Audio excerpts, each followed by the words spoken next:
Sir, ज्या दिवशी सीईटीनी शिफ्टच्या dates declare केल्या होत्या मला खूप भारी वाटलं, कारण ना मला लेट शिफ्ट मिळाली. 19, 18, 17 खूप चांगली गोष्ट आहे, कारण मला वेळ जास्त मिळेल, माझा अभ्यास जास्त होईल आणि मग मला मार्क्स जास्त पडतील. पण आता उलट होतंय. आता नुसतं मला पॅनिक व्हायला होतंय. मी बघतोय की कोणी म्हणतं मॅथ्स लेंदी आहे, टफ आहे, कोणी म्हणतं फिजिक्स खूप इझी आला किंवा टफ आला, मॉडरेट आला. केमिस्ट्रीमध्ये पण कधी ट्रिकी क्वेश्चन आले, कधी नाही आले. टाइम मॅनेज होत नाहीये, एक्झाम मध्ये गडबड होतीये, मार्क्स पाडणं अवघड आहे. कोणी म्हणतं PYQ बेस्ड पेपर आहे, कोणी नाहीये. पूर्ण गोंधळलोय सर मी. काय करू आता शेवटी, काय करू? कारण ज्यांनी शिफ्ट देऊन झालं त्यांचं तर झालं, ते आता सेकंड अटेम्प्टच्या तयारीला लागले. माझ्याकडे तर तो पण वेळ नाहीये. मग नुसता टाइम वेस्ट होतोय माझा. त्यासाठी मी तुम्हाला आता 2-3 गोष्टी सांगणार आहे, त्या तुम्ही लक्षात ठेवा. म्हणजे आपला जो हा 4 दिवसांचा वेळ आहे, कोणासाठी 2 दिवस असेल, कोणासाठी 3 दिवस असेल, त्याचा आपण बेस्ट युटिलायझेशन करून आपल्या पेपरमध्ये चांगले पर्सेंटाईल पाडू शकू. ठीक आहे. सगळ्यात पहिले बेटा, माइंडसेट हा खूप महत्वाचा आहे. माइंडसेट म्हणजे काय? माइंडसेट म्हणजे एखाद्या गोष्टीला तुम्ही कसं बघता. आता मला एक गोष्ट सांगा, जर मी तुम्हाला म्हटलं की आजचा जो पेपर आहे म्हणजे 15 एप्रिलचा शिफ्ट 2 चा पेपर आहे, लेटेस्ट से तो खूप अवघड आला, तर काही विद्यार्थी पॅनिक करतील. पण शहाणे विद्यार्थी जे असतात, जे हुशार विद्यार्थी असतात, ज्यांना डोकं असतं, ते म्हणतील की 15 एप्रिलचा जरी पेपर टफ आला तरी माझा आणि 15 एप्रिलचा काय संबंध? माझा संबंध जो आहे तो 17 वाल्यांशी आहे, 18 वाल्यांशी आहे, कुणाचा 19 वाल्यांशी असेल, कुणाचा 20 वाल्यांशी असेल. मग कसा पण पेपर येऊ दे, मला काय करायचंय? माझी कॉम्पिटिशन ज्या विद्यार्थ्याचा किंवा विद्यार्थिनीचा पेपर 19 ला असेल, तुझी कॉम्पिटिशन तर 19 वाल्यासोबत आहे ना.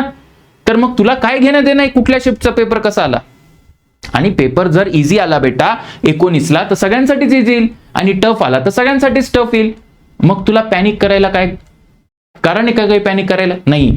पण जे आजूबाजूला वातावरण बनलेलं आहे किंवा सारखे सारखे तेच व्हिडिओ, जे रिॲक्शनचे व्हिडिओ, स्टुडंट रिॲक्शनचे, कसा पेपर होता, काय पेपर होता, त्यामध्ये आपला वेळ वाया चाललाय.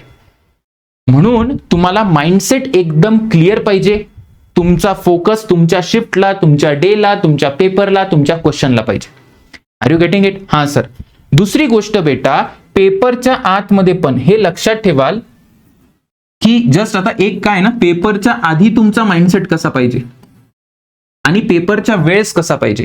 पेपरच्या आधी जसं मी तुम्हाला सांगितलं की रियालिटीवर काम करायचं, की आपल्या शिफ्टचा आणि बाकीच्यांचा काही संबंध नाही. दुसरी गोष्ट जी आहे की आता आपल्याकडे वेळ कमी आहे, म्हणून नवीन गोष्ट जर तुम्हाला करायची असेल त्याला वेळ नाहीये. म्हणजे आता फक्त आणि फक्त आपण रिव्हिजन करू शकतो, ती पण स्मार्ट रिव्हिजन करायची. स्मार्ट रिव्हिजन, जिथे जिथे वीक एरिया आहे तिथे जास्त फोकस करा. जे हाय वेटेज आहे तिथे जास्त फोकस करा. जे तुम्ही आधी केलंय, सपोज आता फिजिक्स मध्ये कोणाला केटीजी थर्मोडायनेमिक्स चांगले येते, तर बेटा जास्त रिवाइज करू नको, तू थोडंफार रिवाइज कर. बाकीचे मेन टॉपिक्स आहेत ते रिवाइज कर. कॅपॅसिटर म्हणजे इलेक्ट्रोस्टॅटिक पूर्ण नसेल करायचं तर कॅपॅसिटरचे काही क्वेश्चन्स जे डायलेक्ट्रिक वाले रिपीट होत आहेत ते करा. कळते मला काय म्हणायचंय? सो स्मार्ट रिव्हिजन करणे अत्यंत महत्वाचं आहे. आणि अजून एक गोष्ट सांगतो मी की तुम्ही ना जे काही कराल ना ते पीसफुल माइंडसेटनी करा. पीस, शांतता असली पाहिजे. म्हणजे काय सर? बेटा काय होतं, जसं परीक्षा जवळ येते ना तसं डोकं काम करणं बंद करतं. डोक्याला अनसर्टेनिटी वाढते, पॅनिक वाढतो. त्याच्यामुळे काय होतं? त्याच्यामुळे होतं असं की आपण आहे ना नॉलेज व्यवस्थित ग्रास्प करत नाही, प्रॉपर रिव्हिजन करत नाही, आपला टाइमपास होतो, आपलं मन लागत नाही, मग आपण इन्स्टा चालवतो, झोपतो, खातो, काही पण करतो मग आपण. मग तसं न करता तुम्ही हा लक्षात ठेवा की तुमचं हे जे नॉलेज आहे, 4 दिवस जे तुम्ही मेहनत करताय ना आता, तर ती वाया नाही जाणार आहे, ती सेकंड अटेम्प्टला कामी येणार आहे. आणि हे जे 4 दिवस आहेत ना हे परत येणार नाही. म्हणजे इररिस्पेक्टिव्ह तुमचा पेपर हा 18 ला असो, 19 ला असो, 17 ला असो, कधी पण असो, हे डेज वापस येणार नाही. म्हणजे एका कंटिन्युअस फ्लो मध्ये आपल्याला काम करायचं. कळालं तुम्हाला? म्हणून पॅनिक करू नका, आरामात द्या. पहिला अटेम्प्ट ट्रायल म्हणून द्या, म्हणजे द्यायचा तो रिअलच, पण डोक्याला सांगा अरे बाबा ठीक आहे, तू पॅनिक करू नको, आपण ट्रायल म्हणून देऊ, नाही झालं तर सेकंड अटेम्प्ट आहेच. अभ्यास केल्यावर तुमचा पर्सेंटाईल कमी होईल असं होणार आहे का? नाही. सो पीसफुल, रिलॅक्स्ड राहा, रिव्हिजन कडे लक्ष द्या, बाकीच्या गोष्टींकडे लक्ष देऊ नका. Are you getting it? आणि बेटा जो एक्झाम डेचा माइंडसेट असतो, ठीक आहे ना, हा तो बिफोर आहे. आणि ऑन एक्झाम डे, तर ऑन एक्झाम डे मध्ये काय ना, मी तुम्हाला सांगतो, जर तुमचा पेपर टफ आला, ठीक आहे, सुरुवातीला कसं असतं ना, जेव्हा आपण एक्झाम हॉलमध्ये जातो तेव्हा आपल्याला पेपर टफच वाटेल. कुणालाही वाटतं यार नवीन प्रश्न आले, डोक्याला ते ऍब्झॉर्ब करायला, ती जागा, त्या नवीन गोष्टी, ते कॉम्पिटिशन है ना, त्या सगळ्या करायला वेळ लागतो. मग 2-3 प्रश्न जर अवघड आले तर इट्स ओके, ते सगळ्यांनाच वाटतील अवघड. तुम्ही पुढे सरका, स्विच करायला शिका. जो विद्यार्थी स्विच करेल ना बेटा, त्याला खूप फायदा आहे. मला सांगा, तुम्ही फक्त असं रिलेटिव्हली विचार करायचा. सपोज हा एक टफ क्वेश्चन दिला, एक यॉर्कर दिला. आता यॉर्करचं काम काय, यॉर्करला 6 मारणार आहे का तू? नाही. मग तू यॉर्करला जर डक केलं, म्हणजे मला म्हणायचंय की यॉर्करला फक्त विकेट वाचवली स्वतःची, आणि काही जण पॅनिक करून बाजूला झाले, त्यांचा बोल्ड उडून जाईल. काही जण 6 मारायला गेले, त्यांचाही बोल्ड उडून जाईल. म्हणजे कॉम्पिटिशन कमी झाली ना. म्हणजे टफ क्वेश्चन आले तर त्याच्या आपल्यासाठी चांगले, आपण तिथे शांत राहायचं. टफ क्वेश्चन आले तर शांत राहायचं. इझी क्वेश्चन आले बेटा तर क्रांती करायची. क्रांती कशी करायची sir? Proper formula based question आहे, त्याला थोडासा वेळ द्या, रिचेक करा, आणि इझी मीडियम क्वेश्चन मध्ये चुकायचं नाही. Are you getting it? So पूर्ण पेपर जेव्हा पण तुम्ही एक्झाम डेला, फिजिक्स असेल, केमिस्ट्री असेल, मॅथ्स असेल, पूर्ण पेपरमध्ये तुमचा हाच माइंडसेट पाहिजे. जर फिजिक्स तुम्हाला सपोज टफ गेला तर त्याचा परिणाम केमिस्ट्रीवर किंवा मॅथ्सवर पडता कामा नये. ठीक आहे, कारण मॅच तोपर्यंत संपत नाही जोपर्यंत शेवटचा बॉल होत नाही. कळते का मी काय म्हणायला प्रयत्न करतोय? तुम्हाला वाटत असेल हा सर माझं केमिस्ट्री चांगलं नाही गेलं तेवढं, याचा अर्थ मी कॉम्पिटिशनच्या बाहेर झाली.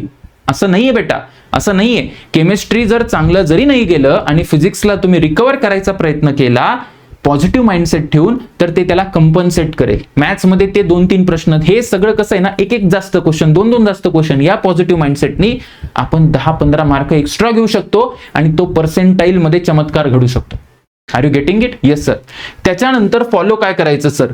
तर बेटा आता तुमच्याकडे वेळ कमी आहे म्हणून हे 2 लेक्चर्स फॉलो करणं तुम्हाला मस्ट आहे. मस्ट म्हणजे मस्ट आहे, कारण this is a complete physics before exam 12वीचं आणि कम्प्लीट फिजिक्स 11वीचं. हे का बरं मस्ट आहे तुम्हाला सांगतो. हा आजचा पेपर आहे, 15 तारखेचा पेपर आहे, शिफ्ट 1. तर जे काही विद्यार्थ्यांना क्वेश्चन्स रिकॉल झाले त्यामधून हा डायरेक्ट क्वेश्चन आलाय, अशा टाईपचा डायरेक्ट क्वेश्चन आलाय. हा पण डायरेक्ट क्वेश्चन आलाय. कॅपिलरी राईज आणि एरियाचं काय रिलेशन असतं, हाईट है ना, रेडियस आणि एरियाचं काय असतं, त्याच्यावर मी क्वेश्चन घेतला होता. सेम रिपीट झालं बेटा 12 आरच्या 1 शॉट मधून. ठीक आहे, एवढंच नाही, हा 11च्या 1 शॉट मधून आजच्या शिफ्टला, एका शिफ्टला सांगतोय मी तुम्हाला, हा depletion, width of depletion region in forward bias. मी फक्त कन्सेप्ट नव्हता सांगितला, मी क्वेश्चन घेतला होता. I am showing question not concept. Concept जर सांगायला गेलो तर ते खूपच जास्त होऊन जाईल. ठीक आहे ना, खूप जास्त रिपिटेशन होऊन जाईल. एवढंच नाही, डे 1ला सुद्धा रिपिटेशन आहे. डे 1ला 11 एप्रिलला हा क्वेश्चन आलेला होता डायइलेक्ट्रिकचा. त्याच्यानंतर 11 तारखेलाच पहिल्या शिफ्टला हा क्वेश्चन पण आलाय, वेव्हलेंथ आणि फोटॉनची वेव्हलेंथ असतील, हा क्वेश्चन आलाय बेटा. 13ला पण आलाय हा क्वेश्चन. ठीक आहे, so what I am trying to say is की रिपिटेशन भयंकर आहे है ना, आणि कमीत कमी वेळेस तुम्हाला ते लेक्चर पूर्ण बघायचं आणि शांत डोक्याने बघायचं. Are you getting it? तेवढं करा. मॅथ्स आणि केमिस्ट्रीचं पण तसंच रिव्हिजन करा स्मार्टली, जसंही तुम्ही ज्या सोर्सला फॉलो करत होते आधीपासून त्यालाच व्यवस्थित युटिलाइज करा. मात्र डोकं शांत ठेवा आणि गोष्टी कंप्लीट करा. लेटेस्ट से बेटा, तुम्ही जेव्हा 1 शॉट बघताय सर, केमिस्ट्री असेल किंवा फिजिक्स असेल, ठीक आहे, तर त्यावेळेस सपोज आता 1 शॉट फिजिक्सचा बघताय आणि तुम्हाला रे ऑप्टिक्स नाही आवडलं, नाही समजलं, तुमचं डोकं काम नाही करते रे ऑप्टिक्सला, तर तेवढा पार्ट तुम्ही स्किप करा रे ऑप्टिक्सचा. किंवा काही नाही तर त्याच्यात फक्त छोटे मोठे जे क्वेश्चन आहेत, स्नेल्स लॉ वाले काही क्वेश्चन्स आहेत, ठीक आहे ना, काही प्रिझम वाले सोपे क्वेश्चन्स आहेत, तुम्हाला जे सोपं वाटतंय त्याच्यातून ते करा. ठीक आहे ना, पण हे कंप्लीट करा. कारण बघा, हे व्हिडिओ तुम्हाला आयदर फर्स्ट अटेम्प्ट किंवा सेकंड अटेम्प्टला पूर्ण करावंच लागते, कारण एका फिजिक्सची आयडिया होऊन जाते तुम्हाला काय आणि काय नाही. आणि सपोज जर एखाद्या चॅप्टर मधून खूपच सोपा प्रश्न आला, डायरेक्ट सोपा प्रश्न आला, की तुम्हाला डायरेक्ट आन्सर होऊन जाईल त्याचं, जसं क्वेश्चन पडला होता है ना, आजच्या पेपरला जसे क्वेश्चन पडले होते. Are you getting what I am trying to say? तर असा पॉझिटिव्ह माइंडसेट ठेवा. स्वतःचा जो टाइम आहे ना बेटा, त्याला आपली स्ट्रेंथ बनवा, आपली कमजोरी बनवू देऊ नका. पॉझिटिव्ह माइंडसेटनी काम करत राहा. इट इज गुड दॅट तुमच्याकडे अजून 4 दिवस आहे, सो तुम्ही सिरियसली काम करू शकता. 20 तारखेचा आपला पेपर चांगला गेला, 20, 18, 19. त्याच्यानंतर प्रॅक्टिस, टेस्ट सिरीज, घातक वगैरे त्या सगळ्या गोष्टी मी तुम्हाला सांगेल. तोपर्यंत आपलं काम करत राहा. पेपर तुमचा चांगला जाणार आहे. कोणी काही म्हटलं तरी आपण आपल्या बेस्टला राहायचं. आपल्याला काही घेणं देणं नाही किती पर्सेंटाईल पडतील, किती मार्क्स पडतील. मी माझं जेवढं केलंय ना तेवढं मला एवढं यायला पाहिजे. Are you getting? Okay sir, all the best.